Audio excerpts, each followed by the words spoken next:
আসসালামু আলাইকুম। এখন দেখাবো কিভাবে আপনারা স্যালারি কার্ড দিয়া সাব ব্যাংকের স্যালারি কার্ড দিয়া কিভাবে মোবাইল ব্যাংকিং রেজিস্ট্রেশন করবেন এবং মোবাইল থেকে বাংলাদেশে সহ যে কোনো দেশে টাকা পাঠাবেন।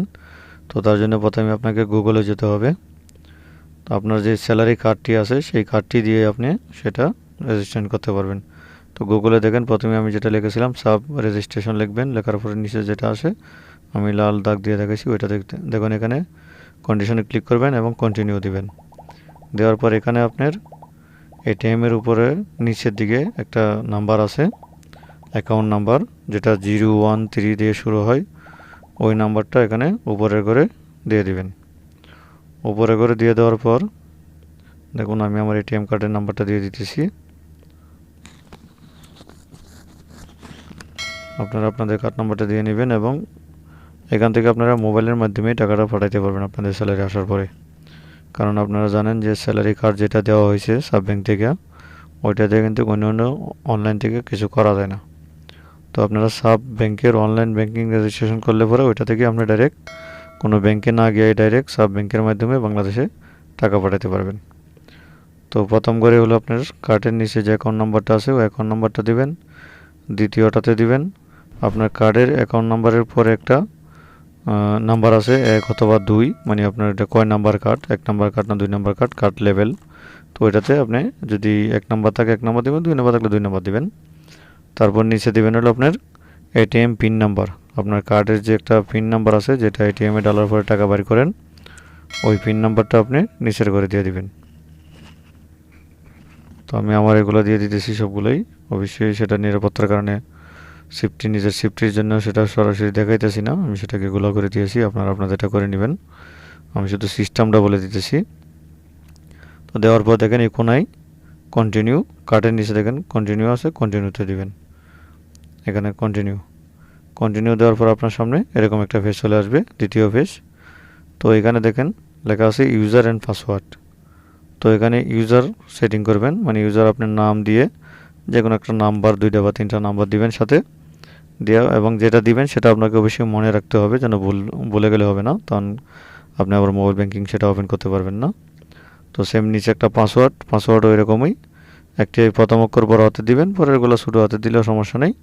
দেওয়ার পর আবার একটি নাম্বার দিবেন, অবশ্যই সেই নাম্বার আকামার সাথে মিল এবং মোবাইল নাম্বারের সাথে মিল দিলে কিন্তু হবে না, সেটা বাদ দিয়ে অন্য কোনো নাম্বার দিতে হবে, যেটা আপনি মনে থাকে সেরকম একটি নাম্বার দিবেন। আপনি যদি কোম্পানিতে থাকেন তাহলে কোম্পানির একটা আইডি নাম্বার থাকে সেটা দিতে পারেন, বা আপনার ইচ্ছা যে কোনো নাম্বার দিতে পারেন। তো দুইটাই যখন ওকে হয়ে যাবে তখন দেখেন এখানে গ্রিন কালার হয়ে যাবে, টিক চিহ্ন আসবে। যদি না হয় তাহলে সেটা গ্রিন হবে না, রেড হয়ে যাবে। তো আমারটা দেখেন উপরে ইউজার গ্রিন হয়ে গেছে, এখন নিচে পাসওয়ার্ড সেটাও গ্রিন হয়ে যাবে। তো সেটাও গ্রিন হয়ে গেছে অলরেডি। আমি আরও নাম্বার দিতেছি। গ্রিন হয়ে যাওয়ার পর দেখেন এদিকে নিচে কোনার দিকে আসবেন, দেখেন এখানে আছে কন্টিনিউ, আবার কন্টিনিউতে দিবেন। তো কন্টিনিউ দেওয়ার পর দেখেন আমার অ্যাকাউন্টটা সাকসেস হয়ে গেছে, দেখেন এখানে লেখা আছে you have successful registration for online banking. আমার অনলাইন ব্যাংকিংটা কিন্তু রেজিস্ট্রেশন হয়ে গেছে অলরেডি। তো এখন আমি এখানে লজিং করলে করতে পারবো, কিন্তু আমি এখানে লজিং করব না। আমি এখন চলে যাব প্লে স্টোরে। প্লে স্টোর থেকে দেখেন সাব মোবাইল, এই অ্যাপ্লিকেশনটা সবার মোবাইলে ডাউনলোড করে নেবেন। তো আমি এটা ডাউনলোড করে নিয়েছি অলরেডি। তো ওপেন করলাম, এখানে দেখেন লজিংয়ে ক্লিক করবেন। তো ওইখানে যে আপনি ইউজারটা বানাইছিলেন নাম দিয়ে একটা নাম্বার দিয়ে, ওই ইউজারটা এখানে দিবেন। যে ইউজারটি একটু আগে বানানো হয়েছে ওই ইউজার নাম্বারটা এখানে আপনি ট্রায়াল করবেন। তো ইউজার দেওয়া নিচে নেক্সটে দিবেন, দেওয়া প্রসেসে দিবেন। প্রসেস দেওয়ার পর আবার এখানে পাসওয়ার্ডটা দিবেন। আপনার মোবাইলে যে পাসওয়ার্ড বানাইছিলেন নিচে ওই পাসওয়ার্ডটা এখানে টাইপ করবেন। পাসওয়ার্ড দেওয়া হয়ে গেলে আবারও এখানে দেখেন প্রসেসে দিবেন। আর যদি আপনারা আমার চ্যানেলে নতুন হয়ে থাকেন অবশ্যই চ্যানেলটা সাবস্ক্রাইব করবেন এবং পরবর্তী ভিডিও দেখার জন্য পাশে থাকা বেল আইকনটি দাবিয়ে রাখবেন। তো দেখেন আমি প্রসেসে দিয়ে দিলাম, আমার এটা চলে আসলো। এখন মোবাইলে একটা ভেরিফিকেশন কোড আসবে, যে মোবাইল নাম্বারটা আপনার ব্যাংকে দেওয়া আছে সেই মোবাইল নাম্বার একটা কোড আসবে, সেই কোডটা এখানে দিয়ে দিলাম। দেখেন আমার এখন অ্যাকাউন্টটা ওপেন হয়ে যাবে।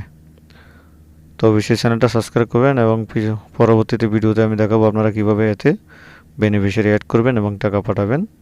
তো দেখুন আপনাদের সামনে এটা আসবে। আসার পর উপরে 3 ডট কোনায় দেখেন একটা 3 ডট আছে, কোনার মধ্যে 3টা দাগ দেওয়া আছে, এই যে থ্রি ডটে ক্লিক করলে পরে আপনার সামনে এরকম আসবে। এখানে দেখেন display, my account, banking, Bill and payment, transfer, card service, সব কিছু এখানে কিন্তু আছে। ঠিক আছে, মাই কার্ড বা এই ধরনের অনেক কিছু এখানে আছে। আপনি ট্রান্সফারে যেখানে এখানে ট্রান্সফার লেখা আছে এটাতে ক্লিক করলে ট্রান্সফার ফাংশন আসবে। তো যেহেতু আমি এখন ট্রান্সফার দেখাবো না, তাই আমি সেখানে গেলাম না। তো আপনার অ্যাকাউন্টের মানে আপনার অ্যাকাউন্টের পুরো ডিটেলস দেখার জন্য আপনি যে কার্ডটা আছে উপরে এটাতে ক্লিক করবেন। ক্লিক করলে পরে দেখেন আপনি নিচে আপনার কোন মাসে কত তারিখে কত টাকা আপনার অ্যাকাউন্টে জমা হয়েছে, অথবা কত তারিখে কত টাকা উঠাইছেন, কত টাকা আপনি খরচ করছেন, সব কিছু এখানে ডিটেলস আছে। যদি পুরো বছর, 2 বছর, 3 বছর দেখতে চান তাও দেখতে পারবেন। নিচের দিকে দেখবেন খালি লেখা আছে লোড মোর, এভাবে দিতে থাকবেন আর একটা পর একটা আসতে থাকবে। তো ধৈর্য সহকারে আমার সাথে থাকার জন্য সবাইকে অসংখ্য ধন্যবাদ। যারা আমার চ্যানেলটি সাবস্ক্রাইব করে ফেলেছেন অলরেডি তাদেরকেও অনেক ধন্যবাদ, এবং যারা করেন নাই তাদেরকে রিকোয়েস্ট অবশ্যই চ্যানেলটা সাবস্ক্রাইব করবেন এবং আমার সাথে থাকবেন। আসসালামু আলাইকুম ওয়া রাহমাতুল্লাহি ওয়া বারাকাতুহু।